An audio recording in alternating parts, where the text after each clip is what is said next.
કચ્છના એક નાના ગામમાં રમણભાઈ ભરવાડ રહેતા. ગાયો ચરાવવી એનું જીવન હતું અને ભોળાનાથ પ્રત્યે અખૂટ શ્રદ્ધા. દૂર આરસના બનેલા શિવાલયમાં એ રોજ સવારે જાય. ચૂપચાપ ભગવાનના ચરણોમાં બેઠા રહે.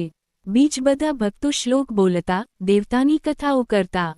અને રમણભાઈ, એ તો કેવળ ઓમ નમઃ શિવાય બોલી શકે. એમના મનમાં હંમેશા એક જ વિચાર આવતો: હે શિવ, તમે બધાને શ્લોક આપ્યા છે, જ્ઞાન આપ્યું છે. મારે શું? હું તો સાવ અજ્ઞાની છું. એક સવારે સૂરજ પણ ઉગ્યો ન હતો ત્યારે રમણભાઈને કંઈક અવાજ આવ્યો. રમણ જાગીને જોઈ તો ભોળાનાથ એમના દરવાજા પાસે ઊભા. ભસ્મલિપ્ત, ત્રિશૂલધારી, પણ આંખોમાં મમતા હતી. રમણભાઈ હકબકાઈ ગયા. પ્રભુ, તમે અહીંયા? ભોળાનાથ હળવી સ્મિત સાથે બોલ્યા.